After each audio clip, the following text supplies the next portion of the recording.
Queridos hermanos, es una alegría estar aquí. Como la verdad el Señor me ha dado este privilegio tan grande, y como escuché en una oración, es una fiesta espiritual. Alabo al Señor por esta oportunidad de volver a estar, y parece que fue ayer que estuve aquí en la escuela bíblica, pero hace un año que en esta misma escuela bíblica estudiamos el libro de Sofonías. Hace un año. En ese año han pasado muchas cosas, y al Señor la gloria, la honra, la gratitud, porque me guardó. Gracias, amados hermanos, por las oraciones, y el Señor escuchó y contestó y me dio este milagro de la salud, que el Señor, la verdad, que me guardó y me tiene aquí, y le doy gracias porque Él ha hecho un milagro de contestar las oraciones, pero eso es para un propósito, para que cada día, cada aliento que me da, que nos da, sea para servirle, para honrarle, para alabarle, sea para ser útil en su viña hasta que venga o hasta que nos llame. Gracias por las oraciones, también de parte de mi esposo, de mi hijo, les mando saludos y agradecen las oraciones. Y la verdad que es una maravilla, un milagro que Dios ha hecho, poder estar aquí, como físicamente, como si nada hubiera pasado. Pero el Señor ha hecho un milagro, el milagro de cuidar de vosotros, cuidarme a mí y darme esta salud para poder seguir sirviéndole.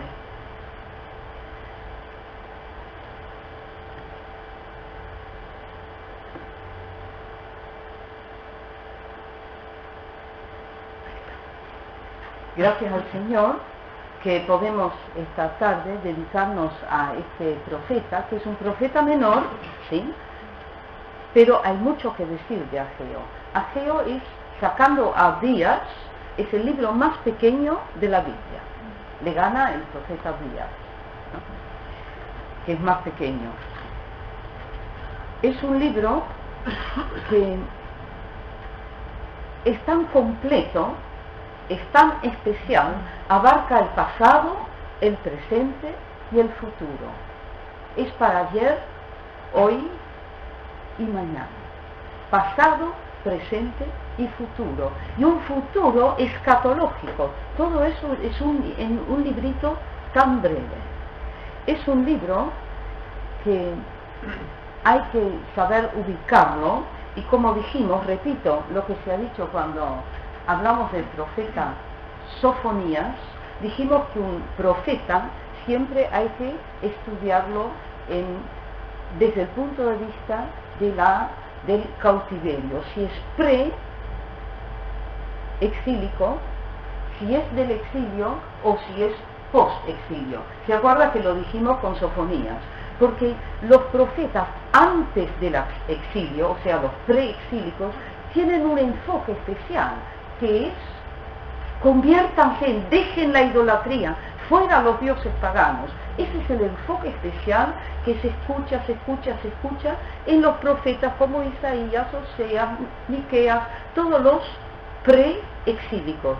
Pero no escucharon, y vino el exilio. Y entonces están los profetas exílicos, del exilio, como Jeremías, como Daniel, como Ezequiel.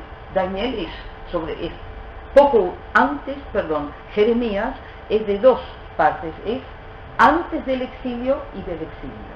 Y después están los profetas, tengo que volver a los del exilio. En el exilio, los profetas tienen también su enfoque especial, que es ánimo, confianza. El Señor está con nosotros. Dios dio este castigo, pero Dios nos ha de sacar.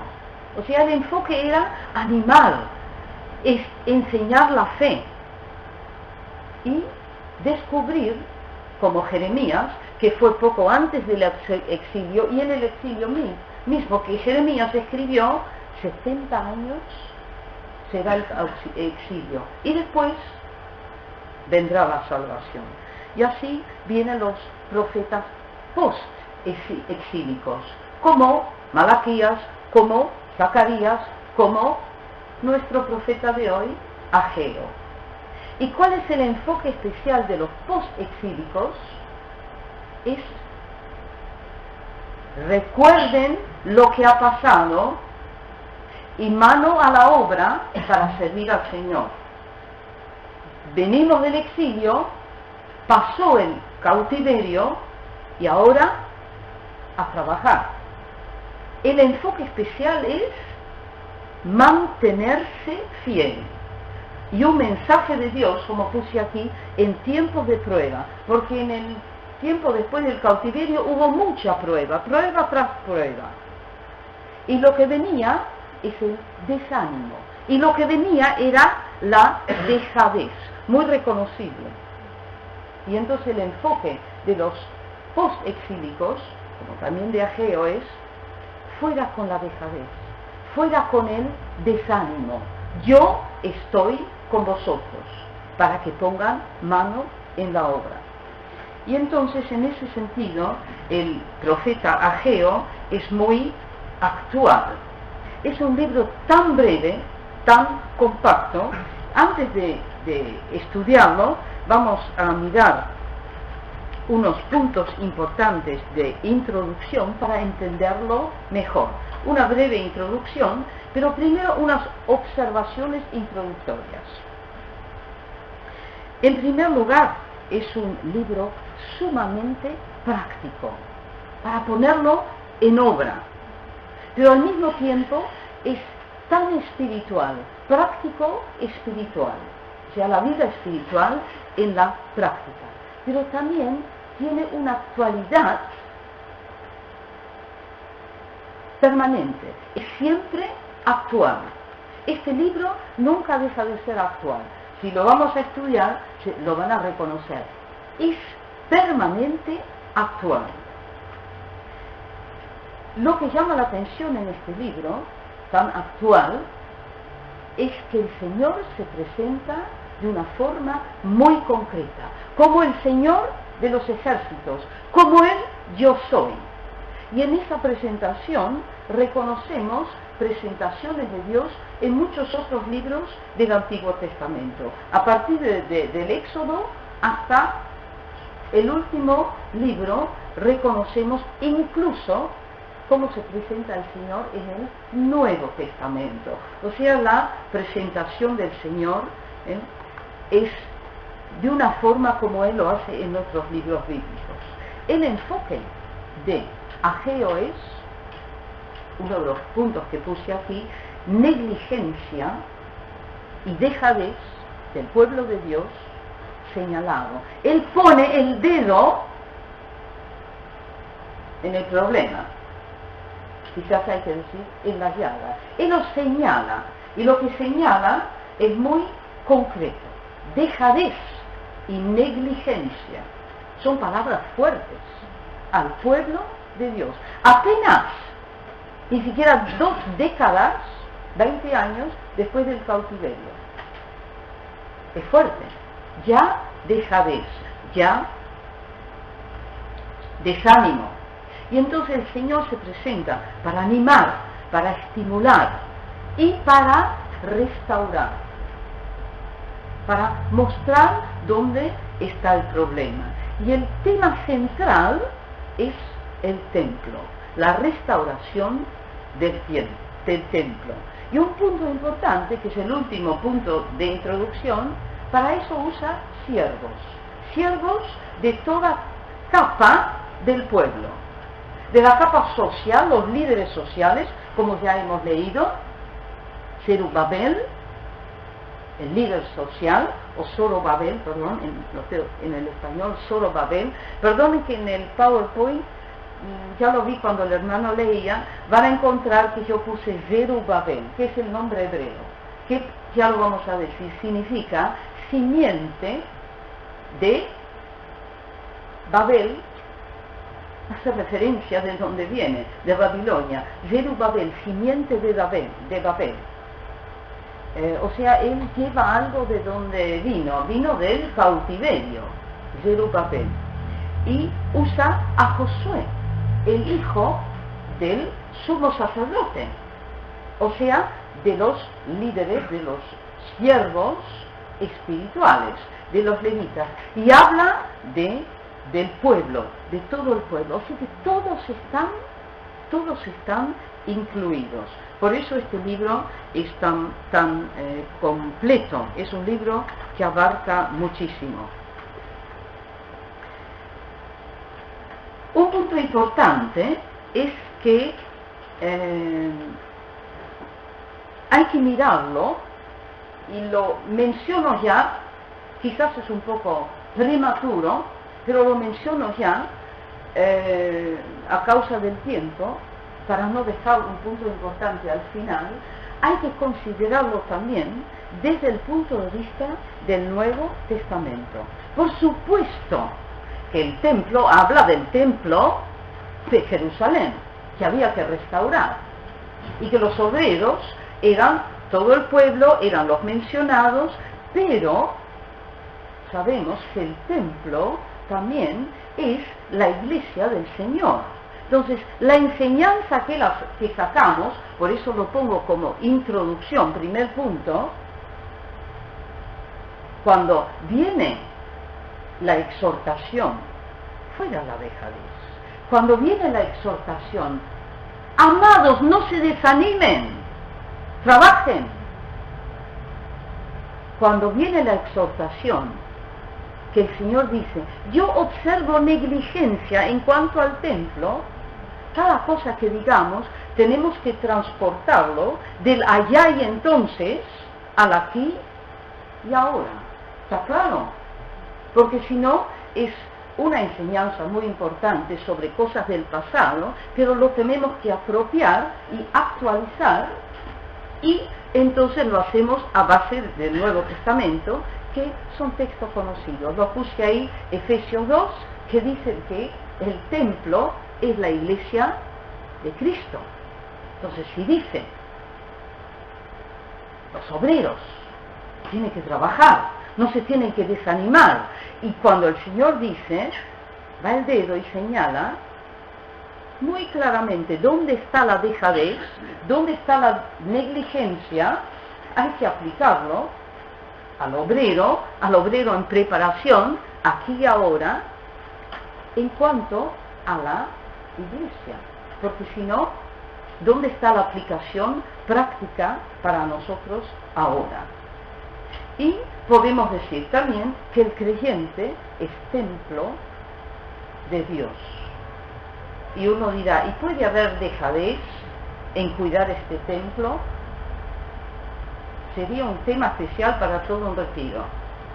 Si yo soy templo, como dice Corintios, ahí puse los textos tan conocidos, somos templos del Espíritu Santo, y la iglesia es templo de Dios,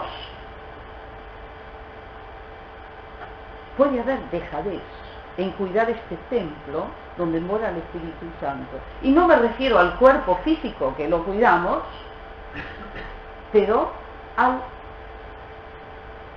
al templo que somos nosotros, de que esté al servicio del Señor, que no haya dejadez en mi vida personal, que no haya negligencia en que mi templo personal esté bien cuidado, que esté al servicio del Señor, que el Señor lo pueda usar. Entonces tiene una aplicación muy clara, personal y eclesial. Si no tenemos en cuenta esto, este estudio de Ageo puede ser muy importante, pero la aplicación práctica espiritual es esta. Tener en cuenta lo que el Espíritu Santo dice, lo que la palabra dice, es sobre el Nuevo Testamento. Y entonces, teniendo en cuenta eso, tiene relevancia, importancia para el creyente de hoy, y los temas que encontramos aquí hablan del Dios del pacto, que también hay que decir del Antiguo y del Nuevo Testamento. También se aplica a la Iglesia. Habla del Mesías, habla de animar, habla de consolar y habla de un llamado. Todo eso tenemos, y el plan y propósito de Dios. Eso todo lo tenemos en este libro tan actual. Quisiera tratar brevemente unos puntos de introducción para entender mejor a Ageo. El profeta tiene un nombre muy especial, que a lo mejor no se observa, pero el nombre en el hebreo, Haggai, significa literalmente mis fiestas. O sea, nació este niño y los padres le pusieron Haggai, mis fiestas. Será en el exilio, que nació en el exilio, que los padres deseaban, oraban, poder una vez volver a celebrar las fiestas, mis fiestas, como dice el Señor. Era una expresión de esperanza, o se llama así porque Ageo, Haggai, están acostumbrados a decir Haggai, que Ageo actúa en mis fiestas de parte del Señor. Ya de entrada, no sé si lo han observado, dice en el año segundo del rey Darío, en el mes sexto. ¿En qué día? Primer día. Y el primer día, según Números, según Levítico, es un día de fiesta, de las fiestas del Señor, la fiesta semanal, Shabbat, las fiestas anuales, Pentecostés, Pascua, Pentecostés, Cabaña, y la fiesta mensual, la nueva luna, el nuevo mes. Entonces, él actúa. Lo que pasa, cada vez que Haggai, que Ageo actúa, lo hace en una de las fiestas del Señor. Tanto aquí, en el versículo 1:1, en el primer día del mes, el nuevo mes, y en el capítulo 2, el verso 1, el mes séptimo, el día 21, que es el día 21 del mes 7, es la gran fiesta de las cabañas de Sukkot. O sea, uno al leerlo así quizás no lo observa, pero hay que entender que él actúa cada vez en un día de fiesta del Señor. Mis fiestas. El día 7 de Sukkot, de 2:1, lo encuentran, si lo quieren luego buscar, en Levíticos 23:34. Van a ver que ahí dice cuándo es la fiesta de las cabañas. Entonces, llama la atención. Él como profeta es presentado como mensajero de Dios. Cada vez cuando leemos de él, dice que es un mensajero de Dios, como en el versículo 13, por ejemplo. Dice, fue enviado de Jehová, habló por mandado de Jehová. Esta es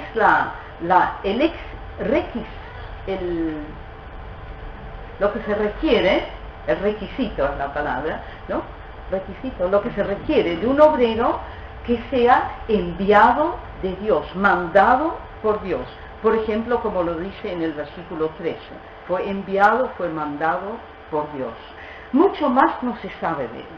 Se conoce es conocido en lo que sabemos de él en el libro de Esdras, que luego lo voy a mencionar, pero más del libro de él no se sabe.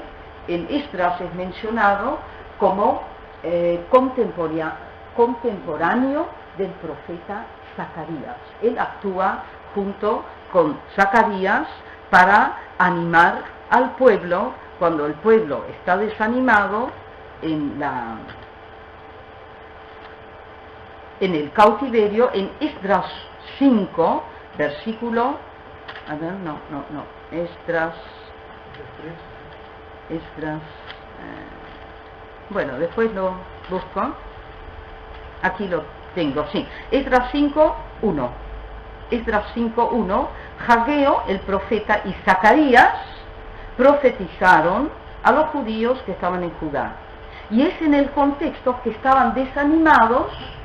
Esdras 5:1, vemos que actúa junto con Zacarías. ¿Para qué?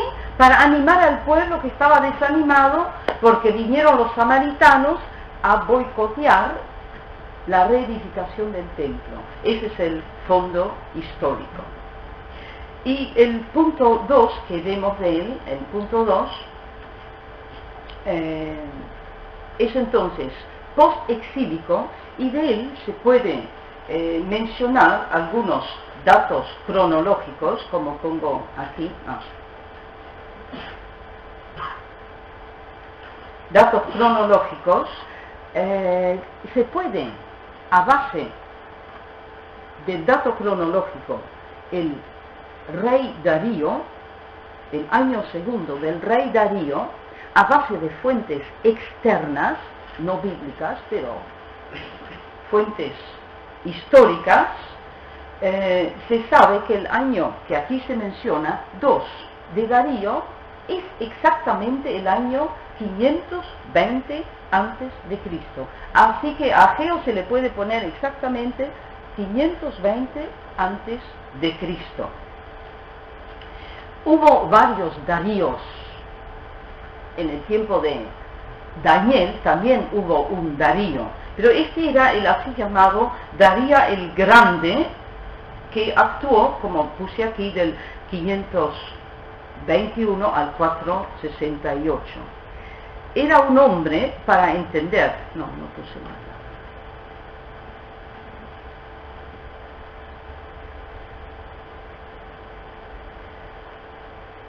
Para entender quién era este hombre, este Darío, hay que saber algo del fondo histórico. Volvieron con el rey Cores, como dice aquí, o Ciro, que aquí tengo el famoso cilindro de Ciro, donde dice lo que dice en el último versículo de Segunda Crónicas, y en el versículo primero de Esdras 1:1 dice: yo, Cores, soy el que doy permiso a los judíos a volver. Eso fue en el 539 antes de Cristo. Este es el famoso cilindro de Cores. Dirán que se puede leer aquí, pero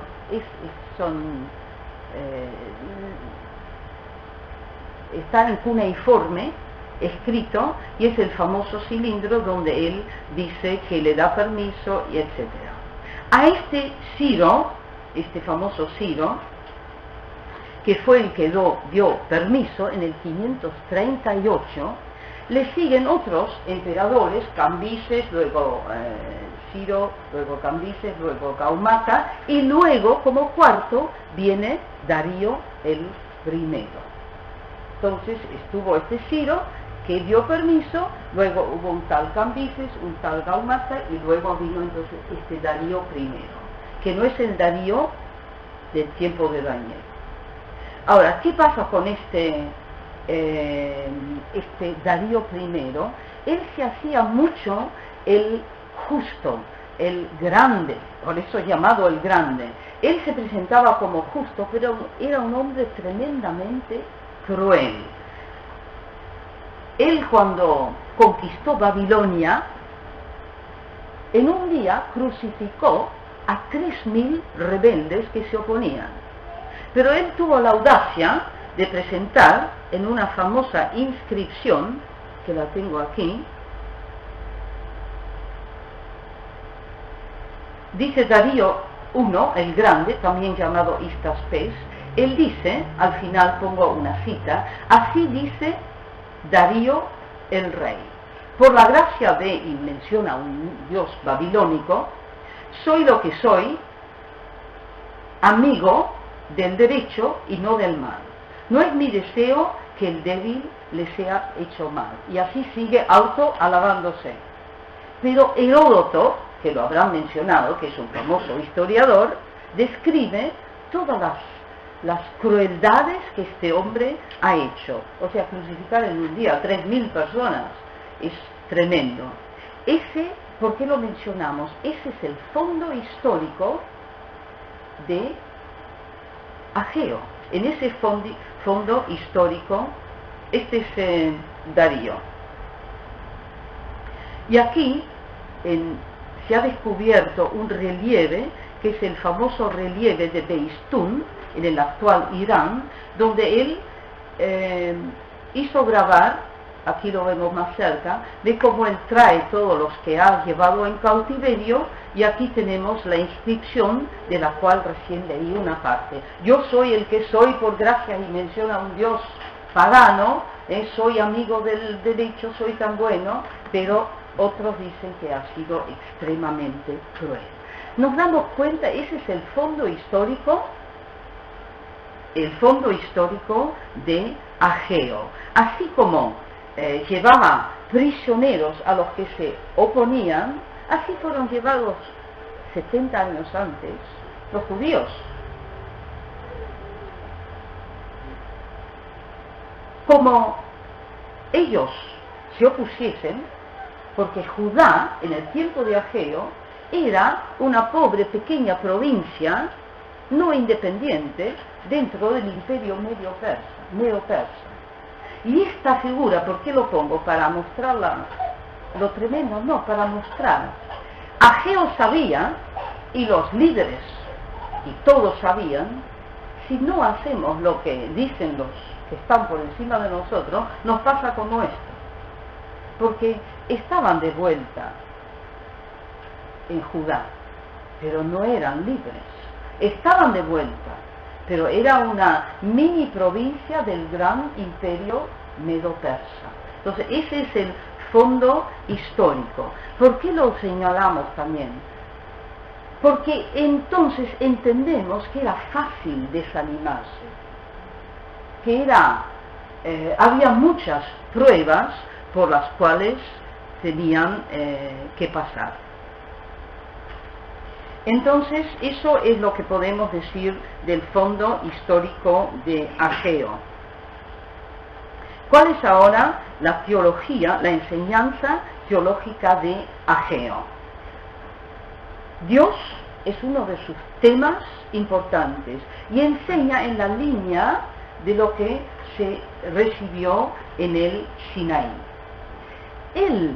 Cuando seguimos estudiando Ageo, descubrimos que también se proyecta proféticamente a la línea davídica mesiánica, sobre todo cuando termina, que hay una proyección, una profecía mesiánica al final, y enfatiza, si leen Ageo, muy especialmente la omnipresencia y la omnipotencia de Dios. ¿Cómo? Por ejemplo, al repetir cada vez, así dice Adonai Tsebaot, que es Jehová de los ejércitos. Enfatiza la omnipotencia, la omnipresencia de Dios. Y cuando dice, yo me presento, dice el Señor, como el que soy. O sea, así es. Otro punto importante de la teología, o sea, la enseñanza acerca de Dios, la verdadera teología bíblica, es el templo. Y es esto la casa de Dios descuidada.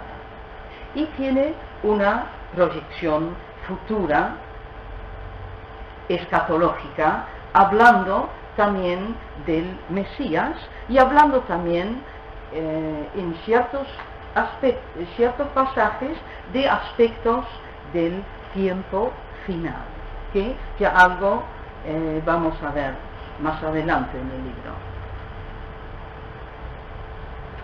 El tema principal, dijimos, de él es el templo. El templo es su tema. Si uno dice, ¿de qué se trata? ¿Cuál es el tema central de Ageo? El templo.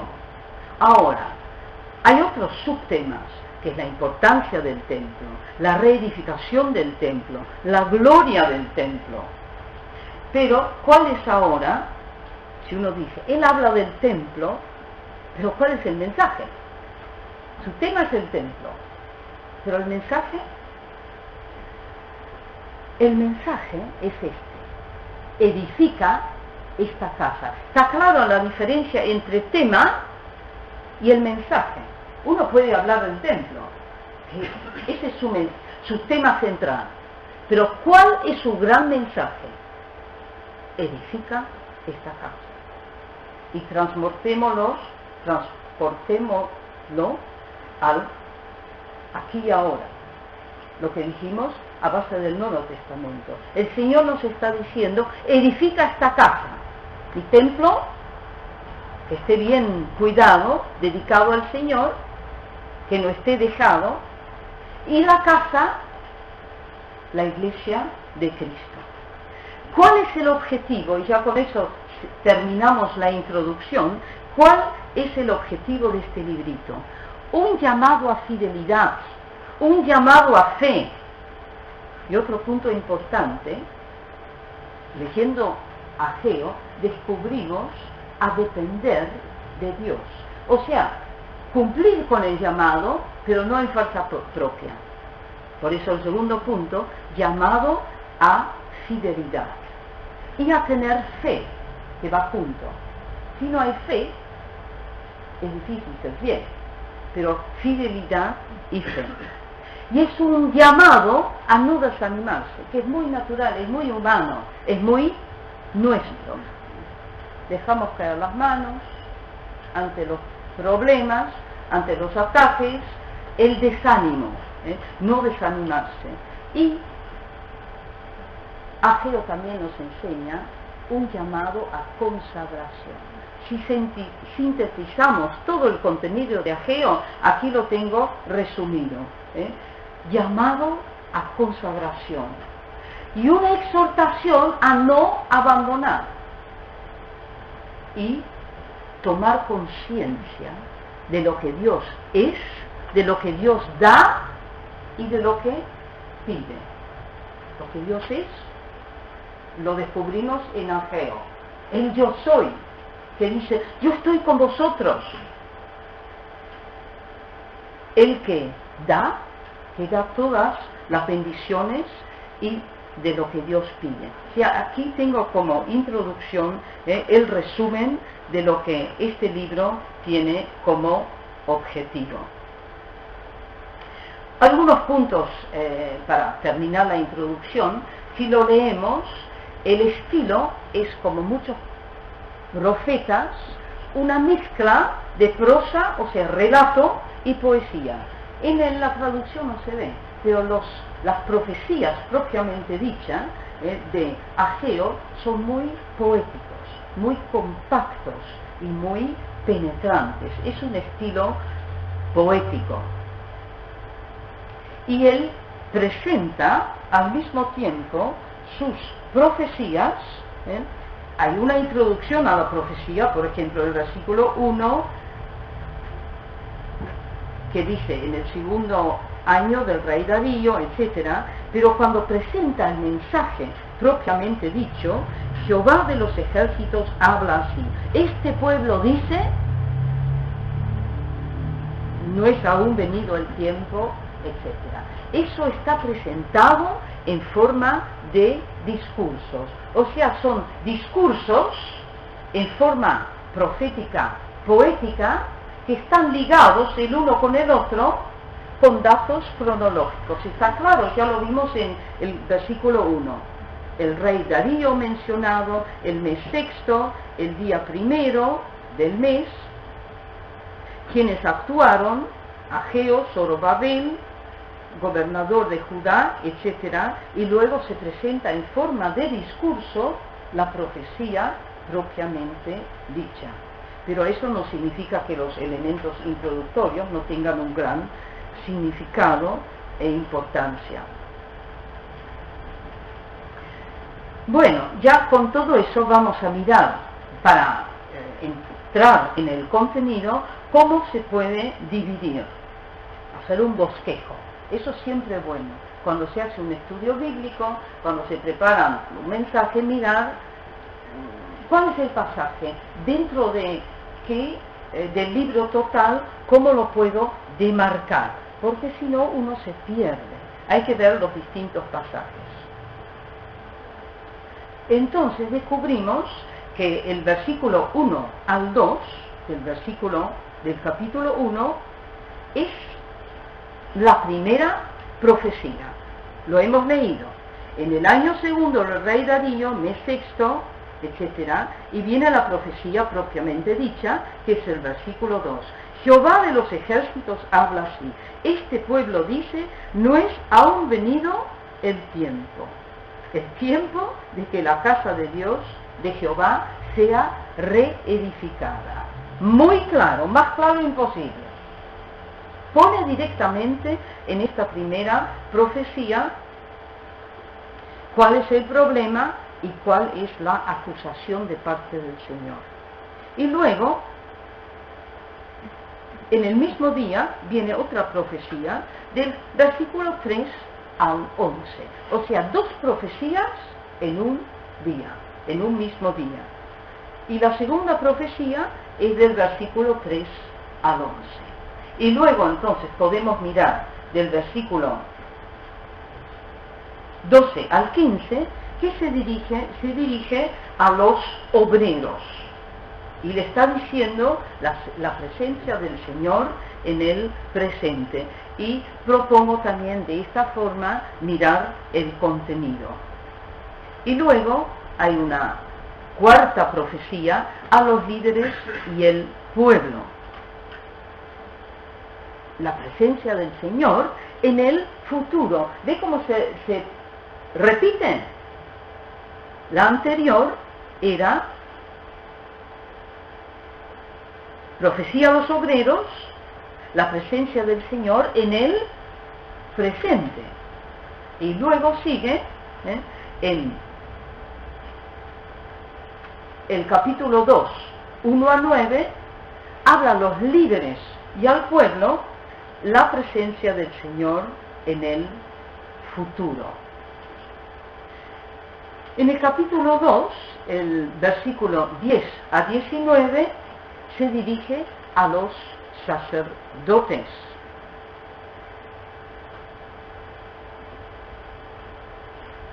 Se dirige a los sacerdotes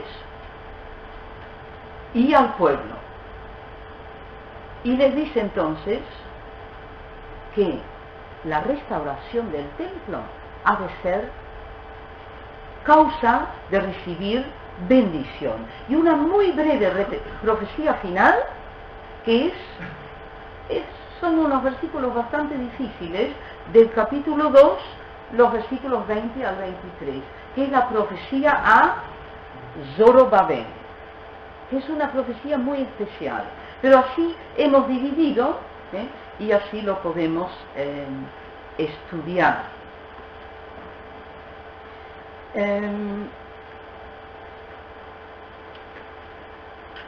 Entonces, con esto ya estamos preparados para introducirnos al contenido mismo, y vamos a entonces mirar qué es lo que el Señor nos dice en estos textos, que son discursos